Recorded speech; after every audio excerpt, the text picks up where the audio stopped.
നമസ്കാരം. നമ്മുടെ രാജ്യം നയമൊന്ന് മാറ്റി പിടിക്കുകയാണ്. ആ നയം എന്തെന്നാൽ ഇനി തൊട്ട് നമ്മുടെ അതിർത്തി പ്രദേശങ്ങൾ രാജ്യത്തിൻ്റെ മുഖമുദ്രയായി മാറും എന്നുള്ളതാണ്. പണ്ട് കാലത്ത് അങ്ങനെ ആയിരുന്നില്ല. അതിൻ്റെ കാരണം അതിർത്തി പ്രദേശങ്ങളിൽ റോഡുകൾ, പാലങ്ങൾ, റെയിൽവേ സംവിധാനങ്ങൾ ഒക്കെ സജ്ജീകരിച്ചാൽ അതൊരു പക്ഷേ ശത്രുക്കൾക്ക് നമ്മുടെ രാജ്യത്തേക്ക് കടന്നു വരാനായിട്ടുള്ള എളുപ്പമാർഗം ആകും എന്നുള്ളതായിരുന്നു മുൻ ഭരണാധികാരികളുടെ ചിന്ത. അല്ലെങ്കിൽ അവിടെ ഇപ്പോൾ ചില പ്രകൃത്യാലുള്ള ചില പ്രതിബന്ധങ്ങളുണ്ട്. കുന്നുകൾ, മലകൾ, അതേപോലെയുള്ള സംവിധാനങ്ങളെ വരുതിയിലാക്കി അവിടെ വമ്പൻ നിർമ്മിതികൾ സ്ഥാപിക്കാനായിട്ടുള്ള സാങ്കേതിക പരിജ്ഞാനക്കുറവോ, അല്ലെങ്കിൽ അതിനുവേണ്ടി മുതൽ മുടക്കാനുള്ള വിഭവങ്ങളുടെ കുറവോ, അല്ലെങ്കിൽ അതിനുള്ള ഇച്ഛാശക്തി ഇല്ലായ്മയോ, ഇതൊക്കെയായിരുന്നു മുൻകാലങ്ങളിൽ അതിർത്തി പ്രദേശങ്ങളെ അവഗണിച്ചിടാനായിട്ടുള്ള കാരണം. പക്ഷേ ഇപ്പോൾ ആ നയം മാറ്റുകയാണ്. കഴിഞ്ഞ 10 വർഷമായി ഇന്ത്യയുടെ അതിർത്തി മേഖലകളിൽ വമ്പൻ വികസന കുതിപ്പാണ് കാരണം. അതിന് പ്രത്യക്ഷത്തിൽ മറ്റൊരു കാരണം കൂടിയുണ്ട്. നമ്മുടെ ശത്രു രാജ്യമായ ചൈന, അല്ലെങ്കിൽ പാകിസ്ഥാൻ, അല്ലെങ്കിൽ ബംഗ്ലാദേശ്, ഇവരെല്ലാം തന്നെ നമ്മുടെ അതിർത്തി മേഖലകളിൽ വലിയ രീതിയിലുള്ള സന്നാഹങ്ങൾ ഒരുക്കുന്നുണ്ട്. പ്രത്യേകിച്ചും ചൈന. അവർ അതിർത്തി മേഖലയിൽ അവരുടെ വ്യോമതാവളങ്ങളടക്കം സജ്ജീകരിക്കുന്നു, അവരുടെ സൈനിക താവളങ്ങളടക്കം ഒരുക്കുന്നു, അതിർത്തി മേഖലയിൽ വലിയ റോഡുകളും അതേപോലെയുള്ള കണക്ടിവിറ്റി സൗകര്യങ്ങളുമൊക്കെ ഒരുക്കുന്നു. ഈ സാഹചര്യത്തിൽ നമ്മുടെ അതിർത്തി മേഖലകൾ അങ്ങനെ ഒഴിച്ചിടുന്നത്, അവിടെ വലിയ രീതിയിലുള്ള നിർമ്മാണ പ്രവർത്തനങ്ങൾ വേണ്ട എന്ന് തീരുമാനിക്കുന്നത് രാജ്യസുരക്ഷയ്ക്ക് തന്നെ ഭീഷണിയാകുമെന്നുള്ള തിരിച്ചറിവിൻ്റെ അടിസ്ഥാനത്തിലാണ് കഴിഞ്ഞ 10 വർഷമായി നമ്മൾ ഈ മേഖലയിൽ വലിയ ശ്രദ്ധ ചെലുത്തുന്നത്. ഇനി കാര്യത്തിലേക്ക് വരാം. എന്താണ് ഇപ്പോൾ അതിനെക്കുറിച്ച് പുതിയതായി പറയാനുള്ളതെന്ന് വെച്ചാൽ, സുപ്രധാനമായൊരു പ്രഖ്യാപനം കഴിഞ്ഞ ദിവസം വന്നു. ചൈന, പാകിസ്ഥാൻ, ബംഗ്ലാദേശ് അതിർത്തി മേഖലകളിൽ കണക്ടിവിറ്റിയും സുരക്ഷയും വർദ്ധിപ്പിക്കാൻ 45,000 കോടി രൂപയുടെ പദ്ധതിയാണ് പ്രഖ്യാപിച്ചിരിക്കുന്നത്. അത് റെയിൽവേ കണക്ടിവിറ്റി ഉണ്ടാക്കാനാണ് ഉദ്ദേശിക്കുന്നത്. അത് അടുത്ത 2 വർഷത്തെ നമ്മുടെ റെയിൽ ബജറ്റിൻ്റെ 22% വരുന്ന ഭീമമായൊരു തുകയാണ് വകയിരുത്തിയിരിക്കുന്നത്. ഈ പദ്ധതികളെല്ലാം തന്നെ 2 വർഷത്തിനുള്ളിൽ നടപ്പാക്കും എന്നുള്ള സുപ്രധാനമായ ഒരു തീരുമാനം വന്നിട്ടുണ്ട്. ഇനി എവിടെയൊക്കെയാണ് ഈ പദ്ധതി വരുന്നത് എന്നുള്ളത് കൂടി നമുക്ക് നോക്കാം. നമ്മുടെ അതിർത്തി മേഖലകൾ, അതിൽ വടക്കും പടിഞ്ഞാറും ഉള്ള അതിർത്തി മേഖലയിൽ ജമ്മു കാശ്മീർ, അതേപോലെ ലഡാക്ക്, ഹിമാചൽ പ്രദേശ്, പഞ്ചാബ്, രാജസ്ഥാൻ, ഗുജറാത്ത്. ഇനി വടക്ക് കിഴക്കും മേഖലയിലാണെങ്കിൽ പശ്ചിമ ബംഗാൾ, പ്രത്യേകിച്ച് തന്ത്രപ്രധാനമായ സിലിഗുരി ഇടനാഴി, പിന്നെ അസം, അരുണാചൽ പ്രദേശ്, സിക്കിം, ത്രിപുര, മിസോറാം, ഈ മേഖലകളിലൊക്കെയാണ് ഈ 45,000 കോടി രൂപയുടെ വികസന പരിപാടികൾ നടപ്പാക്കപ്പെടുന്ന പ്രധാന മേഖലകൾ. ഇനി ചില സുപ്രധാന റെയിൽവേ ട്രാക്കുകൾ അടക്കം സ്ഥാപിക്കുക, നിലവിലുള്ള പാതകളുടെ ശേഷി കൂട്ടുക, പുതിയ പ്ലാറ്റ്ഫോമുകൾ നിർമ്മിക്കുക, പാലങ്ങൾ നിർമ്മിക്കുക, തുരങ്കങ്ങൾ എന്നിവയുടെ നിർമ്മാണം ഇതിൽ ഉൾപ്പെടുന്നു. അപ്പോൾ ഇനി എന്തുകൊണ്ട് എന്നുള്ളത്, ചിലയിടങ്ങളിലൊക്കെ തന്നെ നിലവിൽ റെയിൽവേ കണക്ടിവിറ്റി ഉണ്ട്, ഇരട്ടപ്പാതകളുണ്ട്. അവിടെ കൂടുതൽ പാതകൾ, അല്ലെങ്കിൽ ഒറ്റവരി പാതയുള്ളിടത്ത് അതിൻ്റെ പാത വികസനമടക്കമുള്ള കാര്യങ്ങളാണ് ഇപ്പോൾ ശ്രദ്ധിക്കുന്നത്. അതിൻ്റെ പ്രധാന ഉദ്ദേശം ഇത്രയേ ഉള്ളൂ: ഒരു സംഘർഷ സാഹചര്യം ഉണ്ടായാൽ നിലവിൽ അവിടെ യാത്രാ സംവിധാനങ്ങൾക്ക് ഉപയോഗിക്കുന്ന റെയിൽവേ സംവിധാനങ്ങൾ അപര്യാപ്തമാകും.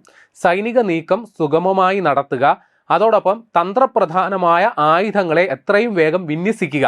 അതിനു വേണ്ടിയിട്ട് നമ്മുടെ റെയിൽ പാളങ്ങൾ ഉപയോഗപ്രദമാക്കണം. അവിടെ നിലവിൽ റോഡ് സംവിധാനമുണ്ട്, എന്നാൽ ഈ അതിർത്തി മേഖലയിൽ പലയിടത്തും പ്രതികൂല സാഹചര്യങ്ങൾ ഉണ്ടാകാൻ സാധ്യതയുണ്ട്. പ്രത്യേകിച്ച് കാലവർഷ സമയത്താണെങ്കിൽ മണ്ണിടിച്ചിൽ പോലെയുള്ള പ്രശ്നങ്ങൾ ഉണ്ടാകാൻ സാധ്യതയുണ്ട്. അപ്പോൾ റോഡുകളെ നമുക്ക് പൂർണ്ണമായും ആശ്രയിക്കാൻ പറ്റില്ല. താരതമ്യേന റെയിൽവേ സംവിധാനം സുരക്ഷിതമായി ഉണ്ടാകും. കാരണം പലയിടങ്ങളിലും നമ്മൾ തുരങ്കങ്ങളിലൂടെയാണ്, ഇപ്പോൾ മണ്ണിടിച്ചിലടക്കം ഉണ്ടാകാൻ സാധ്യതയുള്ള പർവ്വത മേഖലകളിലൊക്കെ തുരങ്കങ്ങളിലൂടെയാണ് ഈ റെയിൽവേ സംവിധാനം കടന്നു പോകുന്നത്. അതുകൊണ്ട് തന്നെ ഒരു പരിധിവരെ നമ്മുടെ സുപ്രധാനമായ ആയുധങ്ങൾ ഒളിപ്പിച്ചു വെക്കാൻ പോലും ഈ തരം തുരങ്കങ്ങളിലൂടെയുള്ള റെയിൽ പാളങ്ങളിലൂടെ സാധിക്കും. അപ്പോൾ ഇവിടെ കഴിഞ്ഞ ഒരു പതിറ്റാണ്ടിനിടെ വടക്ക് കിഴക്കൻ സംസ്ഥാനങ്ങളിൽ ഏതാണ്ട് 1700 കിലോമീറ്ററിലധികം റെയിൽപാതകളും പാകിസ്ഥാൻ അതിർത്തിയിൽ 1450 കിലോമീറ്ററോളം റോഡുകളും ഇന്ത്യ നിർമ്മിച്ചിട്ടുണ്ട്. അതിൻ്റെ കാരണം ഞാൻ നേരത്തെ പറഞ്ഞു. പണ്ട് കാലത്ത് ഇതെല്ലാം അവഗണിച്ചിട്ടിരുന്നതാണെങ്കിൽ, അല്ലെങ്കിൽ ഇപ്പോൾ പ്രത്യേകിച്ച് പറയുകയാണെങ്കിൽ ഇന്ത്യയുടെ വടക്ക് കിഴക്കൻ സംസ്ഥാനങ്ങളുണ്ടല്ലോ, സിലിഗുരി ഇടനാഴി കടന്നു പോകുന്ന അവിടേക്കൊക്കെ വികസനം വലിയ രീതിയിലുള്ള വികസന മുരടിപ്പുണ്ടായിരുന്നു. കാരണം അതിർത്തി മേഖലയായതുകൊണ്ട് തന്നെ പരിമിതമായ കണക്ടിവിറ്റി സൗകര്യം ഉള്ളത് തന്നെയായിരുന്നു കാരണം. ഇനി വലിയ രീതിയിലുള്ള ബന്ധം ഇപ്പോൾ നമ്മുടെ ശത്രു രാജ്യങ്ങളുടെ കാര്യത്തിലാണ് പറഞ്ഞത്. എന്നാൽ ഭൂട്ടാൻ, നേപ്പാൾ തുടങ്ങിയ രാജ്യങ്ങളും ഇതിൻ്റെ ഭാഗമാകുന്നുണ്ട് എന്നുള്ളത് കൂടി പറയണം. ഇന്ത്യയും ഭൂട്ടാനും തമ്മിലുള്ള ആദ്യത്തെ അതിർത്തി കടന്നുള്ള റെയിൽവേ പാതകൾ ഈ പദ്ധതിയുടെ വലിയൊരു ഭാഗമാണ്. പിന്നെ ചൈനയുടെ അതിർത്തിയായ ഈ ഭൂട്ടാനിലെ കാര്യമാണ് ഈ പറയുന്നത്. ചൈനയുടെ അതിർത്തിയായ ഡോക്ലാം, അവിടെ മുമ്പ് ഒരു സൈനിക സംഘർഷം ഇന്ത്യയും ചൈനയും തമ്മിൽ ഉണ്ടായിരുന്നു. ഇന്ത്യൻ സൈനികർ അവിടെ നിലയുറപ്പിച്ചതുകൊണ്ടാണ് ചൈനയ്ക്ക് അവിടെ വലിയ നിർമ്മാണ പ്രവർത്തനങ്ങൾ സാധിക്കാതെ അവർ പിൻവാങ്ങുന്ന ഒരു സാഹചര്യം ഉണ്ടായത്.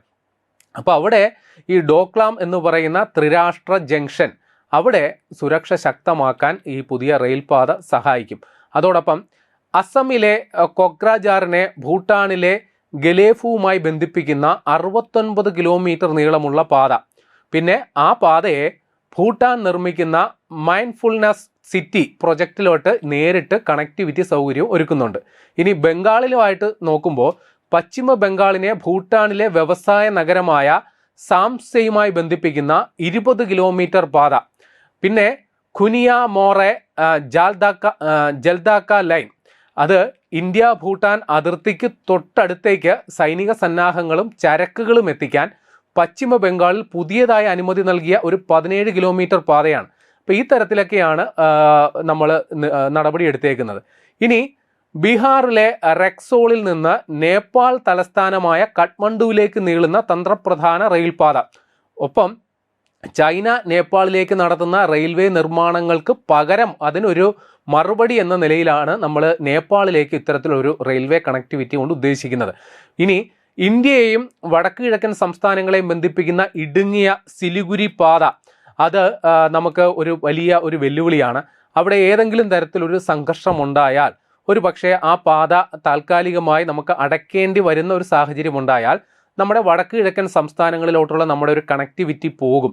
ആ സമയത്ത് ഈ നേപ്പാൾ, ഭൂട്ടാൻ വഴി പാരലലായിട്ട് റെയിൽവേ കണക്ടിവിറ്റി സംവിധാനം ഉണ്ടാക്കുക എന്നുള്ള തന്ത്രപരമായൊരു നീക്കമാണ് ഇപ്പോൾ നടക്കുന്നത് എന്നുള്ളതുകൂടി നമ്മൾ മനസ്സിലാക്കുക. ഇനി നേപ്പാളിലും ഭൂട്ടാൻ അതിർത്തിയിലും ചൈന നടത്തുന്ന നിരവധിയായ വികസന സൗകര്യ പ്രവർത്തനങ്ങളുണ്ട്, അല്ലെങ്കിൽ നിർമ്മാണ പ്രവർത്തനങ്ങളുണ്ട്. അതിനെ ഒന്ന് പ്രതിരോധിക്കാൻ, അതിനൊരു മറുപടി എന്ന നിലയിൽ തന്നെയാണ് ഇന്ത്യയുടെ ഈ നിർമ്മാണ പ്രവർത്തനങ്ങൾ, അല്ലെങ്കിൽ നമ്മുടെ സാന്നിധ്യം അവിടെ അറിയിക്കുക എന്നുള്ള വലിയ ഒരു സന്ദേശവും കൂടിയുണ്ട്. ഇനി ഭൂട്ടാനും നേപ്പാളിനും ഇന്ത്യയുടെ റെയിൽവേ കണക്ടിവിറ്റിയിൽ അവരും ഭാഗമാകുന്നതുകൊണ്ട് അവർക്കും വലിയ നേട്ടമുണ്ട്. കാരണം നമ്മുടെ തുറമുഖങ്ങളിലേക്ക് അവരുടെ ചരക്കുകൾ എത്തിക്കാനായിട്ടുള്ള ഏറ്റവും അനുകൂലമായ മാർഗം ആയിക്കൂടി നമ്മളിതിനെ പരിഗണിക്കണം. അപ്പോൾ ഞാൻ തുടക്കത്തിൽ പറഞ്ഞതുപോലെ അതിർത്തി മേഖലകളെ അവഗണിക്കുക, അവിടെ കാര്യമായ നിർമ്മാണ പ്രവർത്തനങ്ങൾ വേണ്ട, ശത്രുവിനെ വെറുതെ പ്രകോപിപ്പിക്കേണ്ട എന്ന ഒരു പ്രതികൂലമായ ഒരു സമീപനമായിരുന്നു, നെഗറ്റീവ് മൈൻഡ് സെറ്റ് എന്ന് വേണമെങ്കിൽ പറയാം, അതായിരുന്നു മുൻകാലങ്ങളിൽ സ്വീകരിച്ചിരുന്നത്. എന്നാൽ ഇപ്പോൾ അത് മാറി. ഇപ്പോൾ അതിർത്തി ഗ്രാമങ്ങൾ വേണമെങ്കിൽ ഒരു വിനോദസഞ്ചാര കേന്ദ്രമായിട്ട് പോലും പരിഗണിക്കാവുന്ന തരത്തിൽ വിനോദസഞ്ചാരികളെ അടക്കം അവിടെ എത്തിക്കാനായിട്ടുള്ള ഗതാഗത സംവിധാനങ്ങൾ അല്ലെങ്കിൽ അടിസ്ഥാന സൗകര്യ വികസന പദ്ധതികൾ ഇത്തരം അതിർത്തി ഗ്രാമങ്ങളിൽ ഒക്കെ നടപ്പാക്കപ്പെടുന്നു. അത് തീർച്ചയായിട്ടും നമ്മൾ ഇതുവരെ സ്വീകരിച്ചിരുന്ന നയങ്ങളുടെ ഒരു വലിയ ഒരു തിരുത്തി എഴുത്താണ് എന്നുള്ളത് നിസ്സംശയം പറയാം. ഏതായാലും ഈ പദ്ധതി ഒരു 2 വർഷത്തിനുള്ളിൽ പൂർത്തിയാക്കാനായിട്ടാണ് ലക്ഷ്യമിടുന്നത്. ഇതിനോടനുബന്ധിച്ചുള്ള നിർമ്മാണ പ്രവർത്തനങ്ങൾ ഇതിനോടകം തന്നെ അവിടെ പുരോഗമിക്കുന്നുണ്ട്. വലിയ രീതിയിലുള്ള തുരങ്ക നിർമ്മാണം അടക്കം ഉള്ള പ്രക്രിയകൾ വലിയ രീതിയിൽ ഇതിനോടകം തന്നെ പുരോഗമിക്കുന്നുണ്ട്. അതുകൊണ്ട് തന്നെ ഇതിൻ്റെ ഏറ്റവും ഒടുവിലത്തെ അപ്ഡേഷൻ എന്ന തരത്തിലാണ് ഈ 45,000 കോടി രൂപയുടെ ഔദ്യോഗിക പ്രഖ്യാപനം. ആ പദ്ധതി 2 വർഷത്തിനുള്ളിൽ പൂർത്തിയാക്കുമെന്നുള്ളത്. അപ്പോൾ ഇനി ഒരു അതിർത്തിയിൽ ഒരു സംഘർഷം ഉണ്ടായാൽ, ഇപ്പോൾ ചൈനയുടെ ഭാഗത്തു നിന്നോ അല്ലെങ്കിൽ ബംഗ്ലാദേശിൻ്റെ ഭാഗത്തു നിന്നോ ഇനി പാകിസ്ഥാൻ്റെ ഭാഗത്തു നിന്നോ ഒരു സംഘർഷം, ഒരു പ്രകോപനം ഉണ്ടായാൽ അതിന് അപ്പോഴപ്പോൾ തന്നെ മറുപടി കൊടുക്കുക എന്നുള്ള, അല്ലെങ്കിൽ അവിടെ നമ്മുടെ സാന്നിധ്യം ഉറപ്പാക്കുക. അവർ ഒന്ന് ഭയക്കും. ഇങ്ങോട്ട് കടന്നു വരാൻ അധിനിവേശ ശ്രമങ്ങൾ അല്ലെങ്കിൽ നുഴഞ്ഞുകയറ്റ ശ്രമങ്ങളെ ഫലപ്രദമായി ചെറുക്കാനും അത് ഒഴിവാക്കാനും നമുക്ക് സാധിക്കും എന്നുള്ളത് നിസ്സംശയം പറയാം. അപ്പോൾ ഞാൻ നേരത്തെ പറഞ്ഞതുപോലെ അതിർത്തി ഗ്രാമങ്ങൾ ഇനി അവഗണിക്കപ്പെടുന്ന സ്ഥലമല്ല, അത് രാജ്യത്തിൻ്റെ മുഖമുദ്രയായി മാറുമെന്ന് നിസ്സംശയം പറയാം.